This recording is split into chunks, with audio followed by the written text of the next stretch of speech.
Nuestro saludo para todos y sean bienvenidos a la actividad orientadora de hoy. En la actividad anterior se orientaron las características morfofuncionales generales del sistema cardiovascular y particulares del corazón. En esta actividad se orientarán los contenidos relacionados con los sistemas arterial y venoso y en particular la circulación pulmonar o menor. Además, se abordarán las leyes físicas que rigen la circulación sanguínea. El estudio de estos contenidos les permitirá explicar las características morfofuncionales de los vasos sanguíneos y sus particularidades en la circulación menor. Además, podrán explicar las características físicas de la circulación sanguínea. Para una adecuada comprensión de estos contenidos, comenzaremos su orientación con los aspectos relacionados con el desarrollo de los vasos. Como ya conocen, el corazón como órgano comienza a funcionar desde finales de la tercera semana, pero no lo hace de manera aislada, sino que necesita de un sistema de vasos por donde circule la sangre impulsada por él. Cuando se estudió el patrón circulatorio embrionario, conocieron la existencia de los grupos venosos que traen sangre al corazón. Además, conocieron de los arcos aórticos y las aortas dorsales, encargados de irrigar el embrión y llevar la sangre de regreso a la placenta. Se orientará a continuación cómo ocurre el desarrollo y evolución de los arcos arteriales aórticos. Cuando se forman los arcos faríngeos durante la cuarta y quinta semanas del desarrollo, cada uno de ellos recibe su propio nervio craneal y sus propios vasos sanguíneos, llamados arcos aórticos, los que se originan en el saco aórtico y terminan en las aortas dorsales correspondientes, formando una red anastomótica. Estos arcos aórticos, que son pares, se denominan con números romanos del primero al sexto, con la salvedad que en el humano el primero y el segundo se desarrollan poco, y el quinto no llega a formarse. En correspondencia a sus derivados definitivos, el tercer arco también recibe el nombre de carotidio, el cuarto es el arco aórtico y el sexto es el arco pulmonar. En el desarrollo ulterior, las aortas dorsales se unen en un punto caudal a la séptima arteria intersegmentaria, formando un vaso único que irriga el cuerpo del feto. Veamos a continuación la evolución de los arcos aórticos. Observen primeramente las líneas señaladas con puntos. Las mismas se corresponden con los componentes de los arcos aórticos que desaparecen durante el desarrollo. Ellos son primero, segundo y quinto arcos. En realidad, el quinto no llega a formarse. También desaparecen las porciones de las aortas dorsales situadas entre el tercero y el cuarto arco aórtico, la porción de aorta dorsal que se sitúa entre la séptima intersegmentaria derecha y el punto de unión de las aortas dorsales, y la porción distal del sexto arco derecho. El tercer arco aórtico tiene una evolución similar en los lados derecho e izquierdo. El mismo recibe el nombre de arco carotidio porque en su evolución forma casi todos los componentes de las arterias carótidas. Sus derivados son la arteria carótida común o primitiva y la primera porción de la carótida interna. El resto de la carótida interna se origina de las porciones cefálicas de las aortas dorsales y la carótida externa se forma como una prolongación del tercer arco. El cuarto arco aórtico derecho forma la porción proximal de la subclavia derecha, mientras que el izquierdo forma la porción del arco de la aorta situado entre la carótida primitiva izquierda y la subclavia izquierda. La porción caudal de la subclavia derecha se forma por la unión de la aorta dorsal situada entre el cuarto arco aórtico derecho y la séptima arteria intersegmentaria del propio lado. La subclavia izquierda se origina de la séptima intersegmentaria izquierda, que finalmente se sitúa muy cerca del arco de la aorta. Recordemos que la división del tronco arterioso por el tabique aórtico pulmonar forma la porción proximal de la arteria aorta y el tronco pulmonar. La estructura que las conecta con los arcos arteriales se denomina saco aórtico. Del mismo se originan la arteria brachiocefálica y el segmento proximal del arco de la aorta. La evolución del sexto arco es distinta en los lados derecho e izquierdo. La región proximal en ambos lados forma la arteria pulmonar correspondiente. La porción distal del sexto arco en el lado derecho desaparece y la del lado izquierdo forma el conducto arterioso.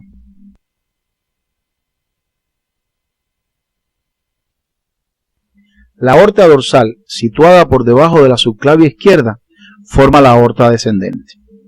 Originalmente son ramos de las aortas dorsales las arterias vitelinas y las umbilicales. Las primeras se fusionan formando un vaso único que posteriormente dan origen a las arterias situadas en el mesenterio dorsal del intestino y que en el adulto se corresponden con el tronco celíaco y con las mesentéricas superior e inferior. Las arterias umbilicales también son pares y se encargan inicialmente de llevar la sangre del feto a la placenta. Posteriormente sus porciones proximales se transforman en las arterias ilíacas interna y vesical superior. Las partes distales se obliteran y originan los ligamentos umbilicales mediales. Conocer el desarrollo prenatal del sistema arterial les permitirá entender mejor las características macroscópicas de las arterias. Veamos a continuación algunos de los defectos del desarrollo más frecuentes. La más frecuente de las malformaciones congénitas de los vasos arteriales es la persistencia del conducto arterioso. La misma aparece generalmente en niños prematuros y puede ser aislada o acompañarse de otros defectos cardíacos. La importancia de esta malformación la comprenderán mejor cuando estudien la circulación fetal y las adaptaciones circulatorias postnatales. En pantalla se muestran imágenes de esta malformación. Observen que no aparece como una malformación aislada, sino acompañada de otras. Deben profundizar en este contenido siguiendo las orientaciones del CD. La coartación de la aorta es un estrechamiento apreciable de su luz, dado por un defecto de la túnica media seguido de una proliferación en la íntima. La misma aparece en posición distal al punto de origen de la arteria subclavia izquierda. En ella pueden distinguirse dos formas, en dependencia de su localización. La preductal, cuando el estrechamiento se encuentra proximal al conducto arterioso, y la postductal, situada en posición distal con respecto a este conducto. Orientaremos a continuación las características microscópicas de las arterias.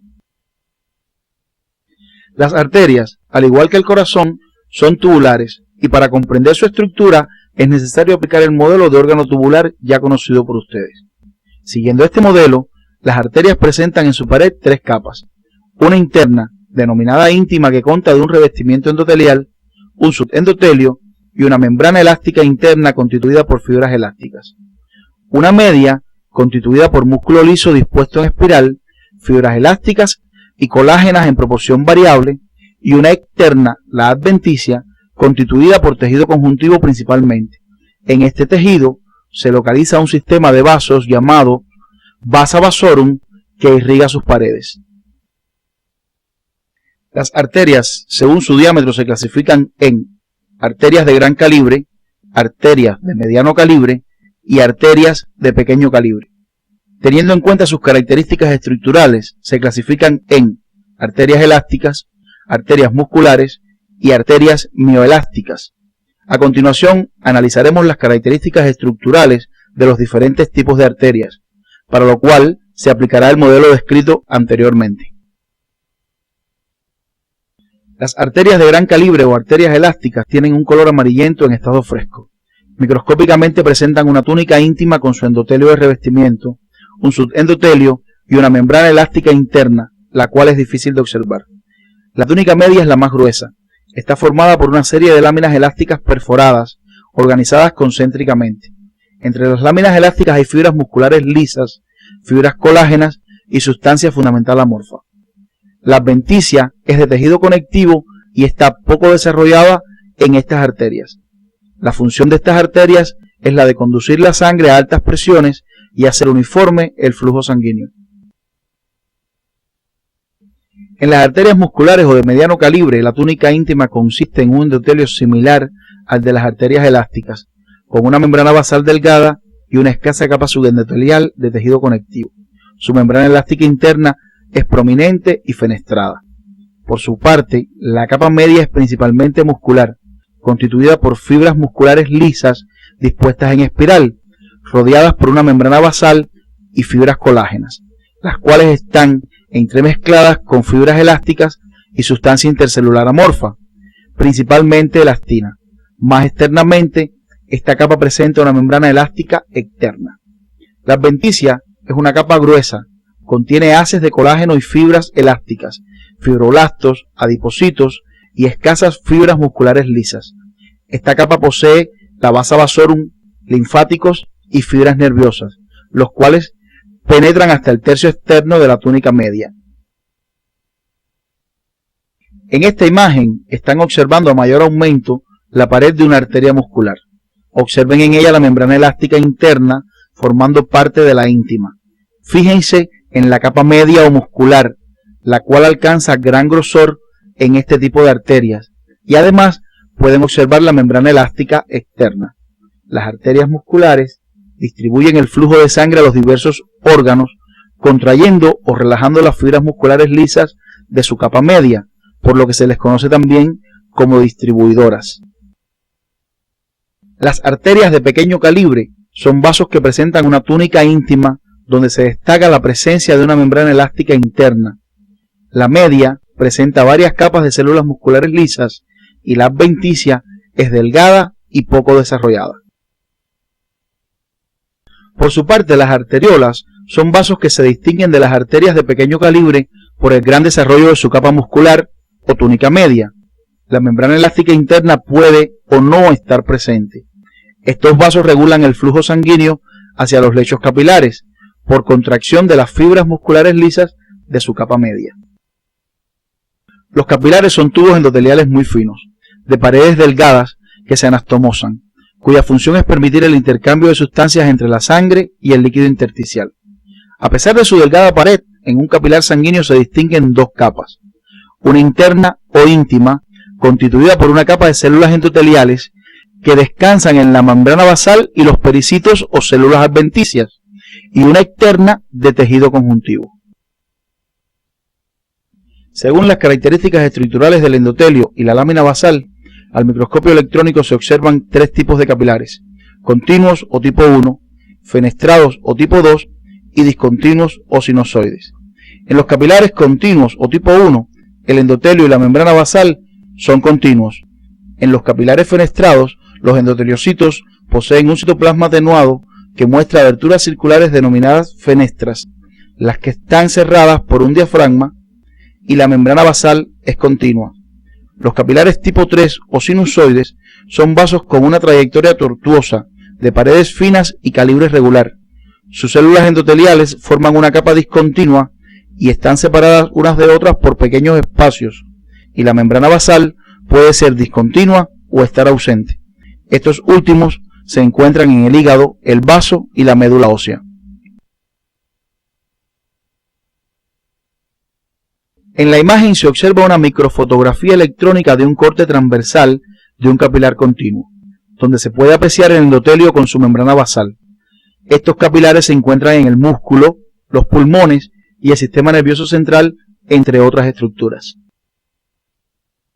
En esta imagen pueden observar una microfotografía electrónica, en este caso de un capilar fenestrado, típico de las glándulas endocrinas y del glomérulo renal. Con las flechas azules se señalan las fenestras en el citoplasma de las células endoteliales. Rodeando a estas se encuentra la membrana basal y más externamente un pericito o célula adventicial. Los pericitos son células adventiciales indiferenciadas, con largas prolongaciones que envuelven externamente a los capilares. Están rodeados de una membrana basal propia, la cual a su vez se fusiona con la de las células endoteliales. Después que la sangre participa en el intercambio de sustancias a nivel de los capilares, continúa su recorrido por el sistema venoso. A continuación, analizaremos el desarrollo de los principales grupos venosos. A finales de la cuarta semana se pueden distinguir que a cada lado del seno venoso llegan tres grupos de venas: las vitelinas u ónfalo-mesentéricas, las umbilicales y las cardinales comunes, que a su vez reciben sangre de las cardinales anterior y posterior. Teniendo en cuenta que la evolución posterior de estos grupos venosos resulta compleja, limitaremos la orientación al estudio de sus derivados definitivos. El seno venoso izquierdo desaparece casi totalmente por obliteración de las venas que en él desembocan. Sus derivados son la vena oblicua del atrio izquierdo y el seno coronario. La prolongación derecha del seno se incorpora al atrio de ese lado para formar la pared lisa de este. De las venas vitelinas se derivan el conducto hepatocardíaco, que finalmente se transforma en la porción hepatocardíaca de la vena cava, la vena porta y la vena mesentérica superior. La evolución de las venas umbilicales implica la desaparición total de la porción derecha y la porción proximal izquierda. La porción caudal del lado izquierdo mantiene el mismo nombre y se encarga de traer sangre oxigenada desde la placenta. Entre la umbilical izquierda y el conducto hepatocardíaco se forma una anastomosis que origina el conducto venoso. La importancia de este último se comprenderá mejor cuando se estudie en esta misma actividad la circulación fetal. La evolución del grupo de las venas cardinales se caracteriza por las anastomosis y el desvío de sangre de izquierda a derecha, y por la aparición de otros grupos venosos como las subcardinales y las supracardinales. Veamos los derivados definitivos de estos grupos venosos. Las cardinales anteriores forman las venas brachiocefálicas derecha e izquierda y la vena cava superior. La evolución de los grupos cardinal posterior, supracardinales y subcardinales originan las venas cava inferior, renales, la ácigos y la hemiácigos. Las malformaciones congénitas de los vasos venosos no son muy frecuentes. Deben realizar su estudio siguiendo las orientaciones que aparecen en el CD. Orientaremos a continuación las características microscópicas de las venas, siguiendo el recorrido del retorno venoso al corazón. De igual forma que las arterias, las venas, en dependencia del calibre del vaso, se clasifican en venas de gran calibre, venas de mediano calibre y venas de pequeño calibre. Y teniendo en cuenta sus características estructurales, en especial el desarrollo del músculo liso de su pared, las venas se clasifican en venas miotípicas, en cuya pared predomina el tejido muscular, el que puede tener un grado de desarrollo variable dependiendo de su localización, y en amiotípicas, en las que el músculo carece de desarrollo y se localizan en la placenta, retina y senos durales, entre otras estructuras. La pared de las venas es más fina que la de sus arterias homónimas y está constituida por 3 túnicas: íntima, media y adventicia, cada una con sus características particulares que varían en dependencia del calibre del vaso. En la presente imagen se observa una vena de pequeño calibre. Estos vasos miden de 0.2 a 1 milímetro de diámetro. Observen la pared del vaso y en ella sus capas: íntima, media y adventicia. Las venas con un diámetro desde 1 hasta 10 milímetros se consideran venas medianas, como las que ustedes están observando en la imagen. Presentan una pared delgada, en su estructura se destacan la presencia de valvas. Estas venas se localizan en la parte inferior del cuerpo. Las venas con un diámetro superior a 10 milímetros son consideradas venas de gran calibre. La íntima consiste en un revestimiento endotelial con su membrana basal, escaso tejido conectivo subendotelial y algunas células musculares lisas. La media es delgada y contiene células musculares lisas de distribución circunferencial. La adventicia es la más gruesa. Contiene, además de fibras colágenas y elásticas, células musculares lisas de disposición longitudinal. Habiendo estudiado el origen y formación de los principales grupos arteriales y venosos y conociendo las características microscópicas de los vasos sanguíneos, orientaremos a continuación las características generales de la circulación fetal. La circulación fetal se caracteriza por presentar comunicaciones que facilitan que la sangre oxigenada llegue lo más rápido posible al atrio izquierdo, para de ahí, a través de la aorta, irrigar en primer lugar la cabeza y los miembros superiores, y con posterioridad el resto del cuerpo. Estas comunicaciones son el conducto venoso, que posibilita que la sangre oxigenada no se distribuya en los sinusoides hepáticos; el agujero oval, que pasa la sangre del atrio derecho directamente al atrio izquierdo; y el conducto arterioso, que favorece que a los pulmones, colapsados en este momento, no llegue un elevado volumen de sangre. Otro elemento importante a tener en cuenta es que en la circulación fetal la sangre oxigenada se mezcla con la sangre pobre en oxígeno que regresa al corazón. Los sitios donde ocurren estas mezclas son en el conducto venoso, donde se unen la sangre que viene por la vena umbilical con la de la vena porta proveniente del sistema digestivo. En la vena cava inferior, donde se mezcla con la sangre proveniente de los miembros inferiores. En el atrio derecho, a donde llega sangre proveniente de la cabeza y los miembros superiores. En el arco de la aorta, caudal a la subclavia izquierda, a través del conducto arterioso se mezcla la sangre proveniente de la arteria pulmonar. En el ventrículo izquierdo se mezclan la sangre que regresa de los pulmones por las venas pulmonares con la que proviene del atrio izquierdo. En su estudio independiente, siguiendo las orientaciones que aparecen en el CD, deberán estudiar el recorrido que hace la sangre en la circulación fetal, así como los cambios que ocurren en la misma al momento del nacimiento. Una vez estudiadas las características morfofuncionales de los vasos y la circulación fetal, orientaremos el estudio de los aspectos de las leyes físicas que rigen la circulación sanguínea.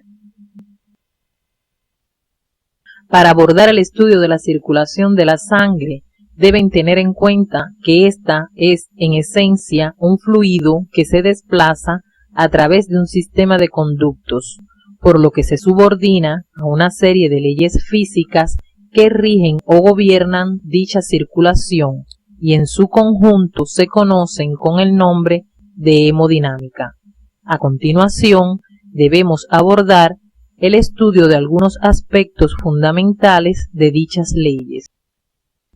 Existen varios parámetros que caracterizan la circulación de la sangre a través de los vasos. Entre ellos se destacan el flujo sanguíneo. Otro de los parámetros físicos de interés es la presión o diferencia de presión, además de la resistencia vascular.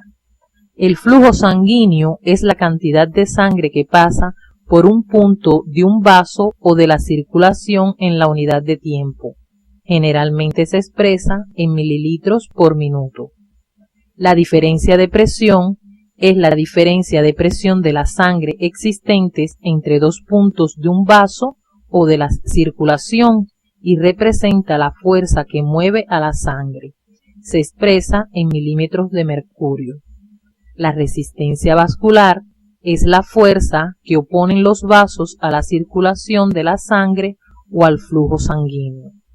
Si analizamos los conceptos de estas tres variables, veremos que existen estrechas relaciones entre ellas. ¿Cuáles son estas relaciones? El flujo sanguíneo es directamente proporcional a la diferencia de presión, o sea, que a mayor diferencia de presión, mayor flujo y viceversa. Por otra parte, el flujo es inversamente proporcional a la resistencia vascular, de modo que a mayor resistencia, menor flujo y viceversa. Si integramos estas dos expresiones en una, veremos que el flujo sanguíneo es igual a la diferencia de presión entre la resistencia vascular. Las relaciones entre estas tres variables se pueden expresar de diversas formas. El flujo sanguíneo es igual a la diferencia de presión entre la resistencia vascular. La diferencia de presión es igual al flujo multiplicado por la resistencia y la resistencia vascular es igual a la diferencia de presión entre el flujo. La resistencia vascular depende de tres factores que son el diámetro o el área de corte transversal de los vasos, la longitud del vaso y la viscosidad de la sangre. ¿Cómo afecta cada uno de estos factores a la resistencia? El diámetro del vaso es inversamente proporcional a su resistencia, es decir, a menor diámetro, mayor resistencia y viceversa. La longitud del vaso es directamente proporcional a su resistencia.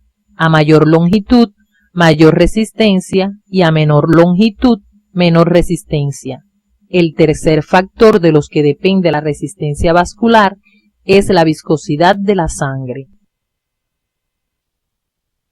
La viscosidad de la sangre es directamente proporcional a la resistencia vascular. La viscosidad de la sangre, como ya sabemos, depende casi totalmente de su concentración de glóbulos rojos. Dicho de otra forma, a mayor valor hematócrito de la sangre, mayor viscosidad y viceversa. Si aumenta el valor hematócrito, aumenta la viscosidad y aumenta la resistencia vascular, y si disminuye el valor hematócrito, disminuye la viscosidad, disminuyendo también la resistencia. De estos tres factores que afectan la resistencia, tiene especial importancia el diámetro de los vasos, ya que es el único que puede modificarse de un momento a otro en condiciones fisiológicas mediante la vasoconstricción y la vasodilatación. Si se sigue el trayecto de un vaso sanguíneo, se observa cómo su diámetro disminuye gradualmente, por lo que su resistencia va aumentando. En estas circunstancias, la resistencia total del vaso será igual a la suma de las resistencias correspondientes a cada uno de sus diferentes diámetros. O sea, la resistencia total del vaso será mayor que la mayor de las resistencias que se suman. A diferencia de lo anteriormente expresado, al seguir el trayecto de un vaso sanguíneo, se observa cómo se va subdividiendo o ramificando en múltiples vasos de diámetro más pequeño, la suma de cuyos diámetros es mayor que la del vaso inicial, por lo que la resistencia se va haciendo menor. En estas circunstancias, la resistencia total del vaso será igual a la suma de los inversos de las resistencias correspondientes a cada uno de los diferentes vasos, o sea, la resistencia total de la red vascular será menor que la menor de las resistencias que se suman. Después de analizar las características físicas de la circulación sanguínea, analizaremos algunos conceptos básicos de importancia para comprender la dinámica circulatoria. Como sabemos, las paredes de los vasos no son rígidas, sino que son distensibles, por lo que si aumenta la presión se distienden, haciendo que aumente la cantidad de sangre que son capaces de contener y además aumente el flujo sanguíneo a través de ellos, no solo por el aumento de presión, sino también por la disminución de la resistencia, consecuencia del aumento de su diámetro. Las venas son los vasos más distensibles del sistema vascular, lo que les confiere su función de reservorio o almacén de sangre.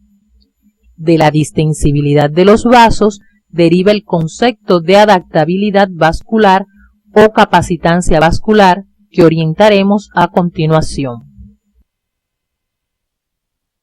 Consecuencia directa de la distensibilidad es la adaptabilidad vascular, que se define como el volumen total de sangre que puede contener un vaso o segmento dado de la circulación por cada milímetro de mercurio que aumente la presión. La adaptabilidad se determina dividiendo el aumento de volumen que se produce entre el aumento de la presión. Considerando que la presión es la fuerza que ejerce la sangre contra las paredes de los vasos que la contienen, surgen los diferentes conceptos de presión, como son el de presión arterial, presión venosa, etc. Entre estos conceptos tenemos el de presión circulatoria media de llenado, que orientaremos a continuación. La presión circulatoria media de llenado es el valor medio de la presión de la sangre en todo el circuito de la circulación. Representa la fuerza media que mueve la sangre en su tránsito desde la salida del ventrículo izquierdo a través de la aorta hasta su retorno al corazón por el atrio derecho a través de las venas cavas, y resultaría de medirla en el momento en que se equilibrara su valor al detener bruscamente la circulación de la sangre. Tiene un valor normal de 7 milímetros de mercurio y la utilidad práctica de dar una idea del grado de repleción o llenado del aparato cardiovascular, por lo que se le llama además presión de llenado, de modo que si aumenta el volumen de sangre, ésta aumenta y viceversa, como por ejemplo en una hemorragia disminuye la presión circulatoria media o de llenado. A continuación, analizaremos las características morfofuncionales de la circulación pulmonar. La circulación menor o pulmonar está constituida por un conjunto de vasos arteriales y venosos de diferentes diámetros, a través de los cuales circula la sangre desde el ventrículo derecho a la red capilar del pulmón para su oxigenación y su retorno, ya oxigenada, al atrio izquierdo. El estudio de sus características morfofuncionales macroscópicas está organizado en dos componentes, arterias y venas. Es necesario aclarar que es clásico en las ilustraciones de estos vasos que el componente arterial se represente en azul por conducir sangre pobre en oxígeno y el componente venoso en rojo por conducir sangre rica en oxígeno. El componente arterial comienza con una arteria de gran calibre, el tronco pulmonar, que se inicia en el orificio sigmoideo en el ventrículo derecho del corazón. Se sitúa primero por delante y después a la izquierda de la porción ascendente de la aorta, hasta situarse por debajo del arco aórtico a nivel de la cuarta vértebra torácica, donde se divide en las arterias pulmonares derecha e izquierda. Obsérvese en esta imagen la ubicación del tronco pulmonar por debajo del arco aórtico y su división en las arterias pulmonares derecha e izquierda, dirigidas al pulmón correspondiente en estrecha relación con el bronquio principal y las venas pulmonares. Una vez que la arteria pulmonar penetra en el interior del órgano, se ramifica según la organización interna del parénquima, acompañando a las ramificaciones bronquiales hasta formar redes capilares alrededor de los sacos alveolares, según se puede observar en esta imagen. Es alrededor de los sacos alveolares que se inicia el componente venoso, que acompañando a las arterias en sentido contrario, se fusionan unas con otras para formar venas cada vez de mayor calibre hasta salir por el ilio de cada pulmón, dos venas que se dirigen a la pared posterior del atrio izquierdo, conduciendo sangre rica en oxígeno. Observen en la imagen de la izquierda la presencia de las 4 venas pulmonares atravesando el pericardio, poco antes de desembocar en el atrio izquierdo del corazón, mientras que en la imagen de la derecha se puede observar la desembocadura de las mismas en el atrio izquierdo. Como ya conoces, la razón de ser de la circulación menor o circulación pulmonar es la oxigenación de la sangre y la eliminación del dióxido de carbono, y es un ejemplo más de la relación estructura-función, dado que sus características funcionales dependen de sus características morfológicas. Las diferencias morfológicas entre la circulación mayor o sistémica y la circulación menor o pulmonar están relacionadas con las diferencias funcionales existentes entre ellas. ¿Cuáles son estas diferencias? Dos diferencias morfofuncionales entre ambas circulaciones son: la circulación pulmonar tiene una longitud mucho menor que la circulación sistémica y los vasos que la integran tienen mayor distensibilidad que los de la circulación sistémica.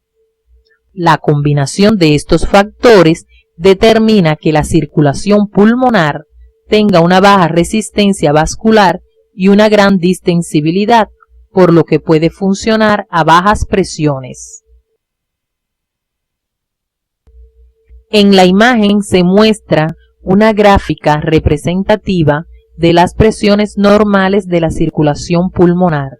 Como pueden ver, en el eje de las X se representan los distintos segmentos de la circulación y en el de las Y los valores de presión. Observen cómo varía la presión a lo largo del circuito pulmonar. En la arteria pulmonar, la presión oscila entre un valor sistólico de 25 milímetros de mercurio y un valor diastólico de 8 milímetros de mercurio, con una presión arterial pulmonar media de 15 milímetros de mercurio. A lo largo del árbol arterial, la presión disminuye gradualmente hasta llegar a los capilares pulmonares, donde se registra un valor medio de presión de 7 milímetros de mercurio, mientras que al final del circuito, en el atrio izquierdo, la presión es de 2 milímetros de mercurio. El conocimiento de estas presiones les permitirá interpretar las manifestaciones del funcionamiento, no solo de la circulación pulmonar, sino también del aparato respiratorio que estudiarán más adelante. Para el estudio de estos contenidos, deben cumplir las orientaciones que les damos en el CD de la asignatura. Luego de haber orientado los contenidos correspondientes a la actividad de hoy, arribamos a las siguientes conclusiones. Las transformaciones morfofuncionales de los sistemas arterial y venoso en el embrión favorecen el establecimiento de la circulación fetal en respuesta al incremento de las necesidades nutricionales del feto, y al nacimiento ocurren los cambios que garantizan la adaptación a la vida extrauterina. Las arterias y las venas presentan una pared constituida por 3 capas, íntima, media y adventicia, cuyas características estructurales varían en dependencia de su función. Los capilares sanguíneos, teniendo en cuenta sus características morfofuncionales, se clasifican en continuos, fenestrados y sinusoides. El flujo sanguíneo depende del gradiente de presión y la resistencia vascular, relación esta que es de gran importancia funcional. El carácter distensible de los vasos da lugar a su capacitancia, que no es más que su capacidad para contener o almacenar la sangre. La presión circulatoria media de llenado es la fuerza media que impulsa la sangre a lo largo de la circulación y representa una medida del volumen de sangre contenido en ella. Las arterias y las venas pulmonares conforman un circuito cerrado para la conducción de la sangre entre el ventrículo derecho, los pulmones y el atrio izquierdo, caracterizado desde el punto de vista funcional por la gran distensibilidad y baja resistencia vascular. En el día de hoy orientamos el estudio de las características morfofuncionales de los vasos sanguíneos, en particular su desarrollo, aspectos microscópicos y los conceptos básicos que nos permiten interpretar la dinámica circulatoria. Además, la circulación pulmonar, de vital importancia para la oxigenación de la sangre y la excreción del dióxido de carbono. No menos importante resulta la circulación mayor o sistémica, dado su papel en el transporte de nutrientes y la extracción de las sustancias de desecho de los tejidos, la que será el objeto de estudio de nuestra próxima actividad orientadora.